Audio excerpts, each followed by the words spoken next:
ಇನ್ನು ಮುಂದೆ ನಿಮ್ಮ ನೆಚ್ಚಿನ ಧಾರಾವಾಹಿಗಳ ಫುಲ್ ಎಪಿಸೋಡ್ಗಳು ಸನ್ ನೆಕ್ಸ್ಟ್ ಆಪ್ನಲ್ಲಿ ಮಾತ್ರ. ನೀನು ನನಗೆ ಶಿಕ್ಷೆ ಕೊಡೋದಿಲ್ಲ ಅಲ್ವಾ? ನಾನ್ ಮಾಡಿರೋ ತಪ್ಪಿಗೆ ನಿನ್ನಿಂದ ನನಗೆ ಶಿಕ್ಷೆ ಕೊಡೋದಕ್ಕೆ ಆಗ್ತಿಲ್ಲ. ಸರಿ, ನಾನು ನನಗೆ ಶಿಕ್ಷೆ ಕೊಟ್ಕೋತೀನಿ.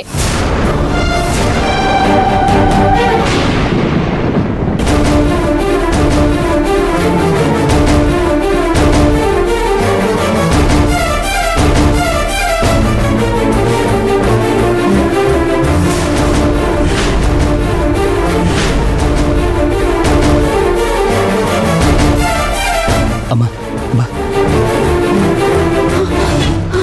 ತುಳಸಿ, ಬಂಗಾರಿ, ತುಳಸಿ, ಏನ್ ಮಾಡ್ತಿದ್ಯಾ ನೀನು? ಬಂಗಾರಿ, ಏನ್ ಬಂಗಾರಿ ಇದು? ನಿಂಗೇನ್ ತಲೆಗಿಲೆ ಕೆಟ್ಟಿದ್ಯಾ? ಅಲ್ಲ, ಈ ರೀತಿ ತಲೆ ಚಚ್ಕೋತಾ ಇದೆಯಲ್ಲ, ಏನಾದ್ರೂ ಆದ್ರೆ ಏನ್? ನನಗೇನಾದ್ರೂ ಪರವಾಗಿಲ್ಲ, ನಮ್ಮ ಅಣ್ಣನ್ ಕಾಪಾಡೋದಕ್ಕೆ ಹೇಳಿ ಮಾವ, ಹೇಳಿ ಮಾವ. ನೀನ್ ಮಾತಾಡೋದಿಲ್ಲ ಅಲ್ವಾ? ಕಲ್ಲು, ನಿಂದು ಕಲ್ ಮನ್ಸು. ನೀನ್ ನನ್ಗೆ ಹೇಳೋದಿಲ್ಲ ಅಲ್ವಾ? ಹೇಳಲ್ಲ ಅಲ್ವಾ?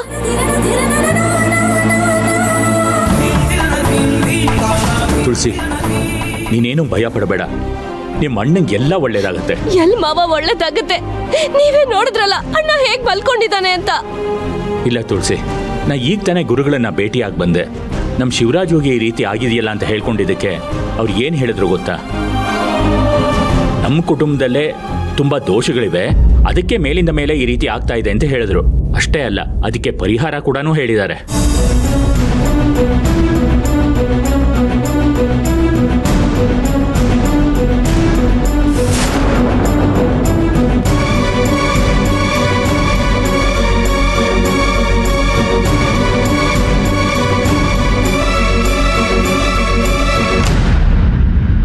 ಈ ವ್ರತನ ಜ್ಯೋತಿ ಮಾಡ್ತಾಳೆ. ಜ್ಯೋತಿ ಮಾಡಿದ್ರೇನೆ ಎಲ್ಲ ಸರಿ ಹೋಗುತ್ತೆ. ಜ್ಯೋತಿ, ಈಗಲಿಂದಾನೇ ವ್ರತ ಶುರು ಮಾಡು. ಏನ್ ಹೇಳ್ತಿದ್ಯಪ್ಪ ನೀನು? ಶಿವ ಎಲ್ಲಿದ್ದಾನೆ? ಕೊಳ ಎಲ್ಲಿದೆ? ಒಂದ್2 ಬಿಂದಿಗೆ ಅಂದ್ರೆ ಸರಿ ಅಂತ ಹೇಳ್ಬೋದು. ಇದ್ ನೋಡಿದ್ರೆ 108 ಬಿಂದಿಗೆ. ನನಗ್ ಮೊದ್ಲಿಂದನೂ ಕೊಡ ಎತ್ತಿ ಅಭ್ಯಾಸ ಇದ್ದಿದ್ರೆ ಮಾಡ್ಬೋದಿತ್ತು. ಇವಾಗ ಅದನ್ನು ಸಾಧ್ಯ ಇಲ್ಲ. ಉಪವಾಸ ಬೇಕಾದ್ರೂ ಇರ್ತೀನಿ, ಅದು ಒಂದಿನ ಅಲ್ಲ, 1 ವಾರ ಬೇಕಾದ್ರೂ ಇರ್ತೀನಿ. ಇದೆಲ್ಲ ನನ್ನ ಕೈಲಿ ಆಗಲ್ಲ.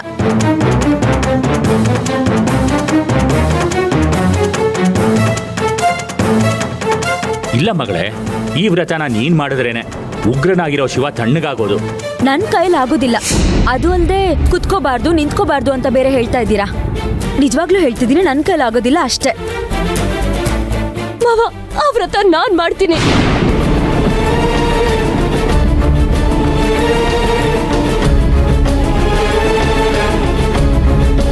ನಮ್ಮ ಅಣ್ಣಂಗೋಸ್ಕರ ಬೇರೆಯವ್ರು ಮಾಡೋದ್ ಬೇಕಾಗಿಲ್ಲ. ಹೇಳಿ, ಏನ್ ಮಾಡ್ಬೇಕು, ಹೇಗ್ ಮಾಡ್ಬೇಕು?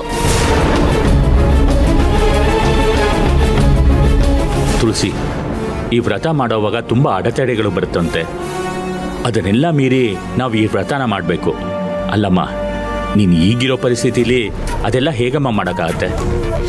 ಎಂತ ಅಡೆತಡೆಗಳು ಬಂದ್ರು ನಾನು ಮಾಡ್ತೀನಿ ಮಾವಯ್ಯ.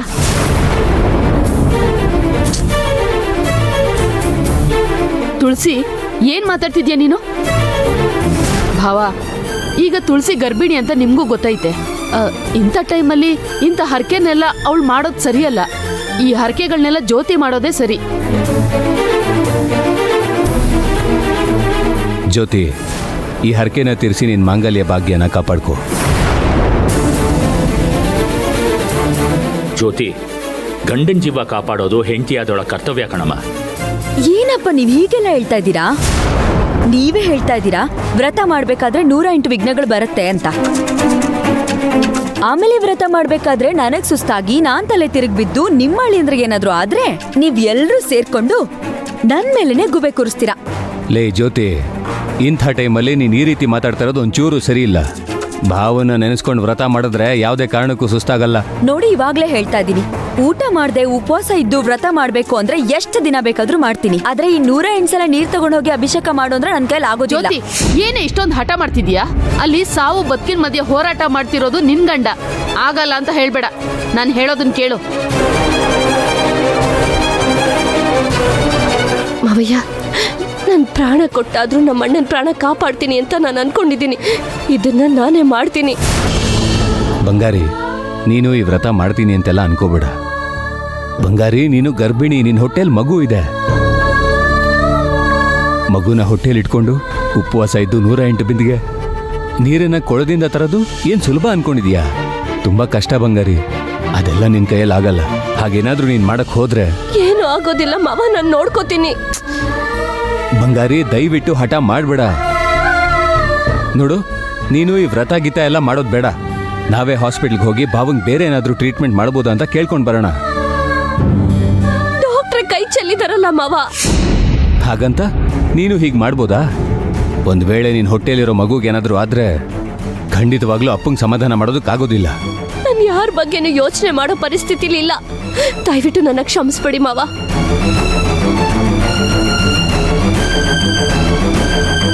ಇಂದ್ರ, ಆ ದೇವ್ರು ನಮ್ ಶಿವರಾಜನು ಕಾಪಾಡಿ ನಮ್ ತುಳಸಿ ಮಗುನು ಕಾಪಾಡ್ತಾನೆ ಅನ್ನೋ ನಂಬಿಕೆ ನನ್ಗಿದೆ.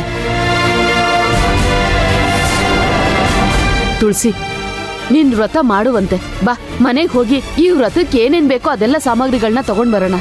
ಇಲ್ಲ ಅತ್ತೆ, ನಮ್ಮ ಅಣ್ಣ ಕಣ್ಬಿಡೋವರೆಗೂ ನಾನು ಈ ದೇವ್ರ ಮುಂದೆನೆ ಕೂತಿರ್ತೀನಿ. ಸರಿ ತುಳಸಿ, ನಾವು ಮನೆಗೆ ಹೋಗಿ ಪೂಜೆಗೆ ಬೇಕಾಗಿರೋ ಎಲ್ಲ ಸಾಮಗ್ರಿಗಳನ್ನ ಬೇಗ ತಗೊಂಡ್ ಬರ್ತೀವಿ. ಸರಿ ಅತ್ತೆ. ಜ್ಯೋತಿ, ತುಳಸಿನ ಹುಷಾರಾಗಿ ನೋಡ್ಕೋ. ನಡಿ ಇಂದ್ರ.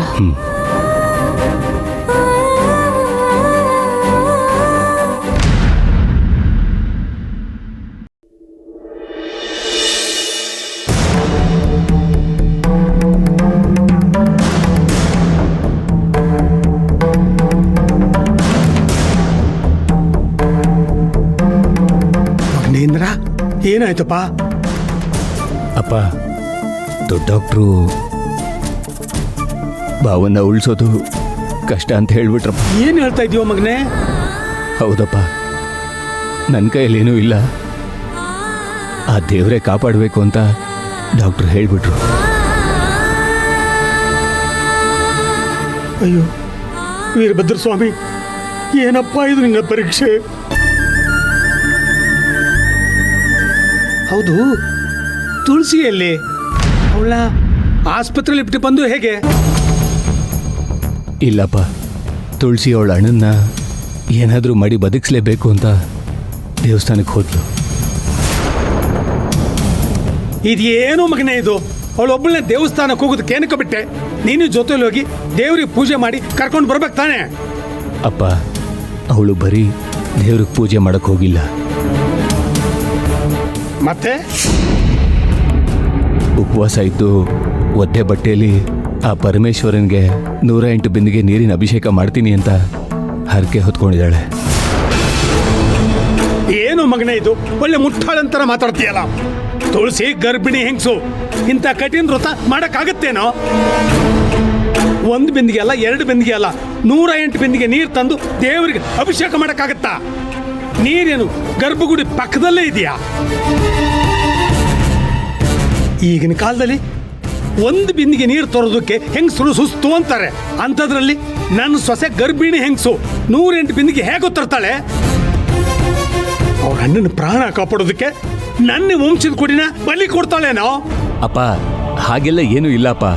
ನಾನು ಹೇಳ್ದೆ, ಆದ್ರೆ ಕೇಳಿಲ್ಲ ಅವಳು ಅಲ್ವಾ? ಅವಳು ಕೇಳಿಲ್ಲ ಅಂತ ನೀನು ಬಿಟ್ಟು ಬಂದೆ. ಕೈ ಹಿಡಿದು ದರ ಎಳ್ಕೊಂಬರ್ಬೇಕಾಗಿತ್ತು. ಶಿವರಾಜ್ಗೆ ಹುಷಾರಾಗ್ಲಿ ಅಂತ ನಾನು ದೇವ್ರ ಹತ್ರ ಪ್ರಾರ್ಥನೆ ಮಾಡ್ತಾ ಇದ್ದೀನಿ. ಹಾಗಂತ ನನ್ನ ವಂಶದ ಕುಡಿನ ನಾನು ಬಲಿ ಕೊಡಕ್ ತಯಾರಿಲ್ಲ.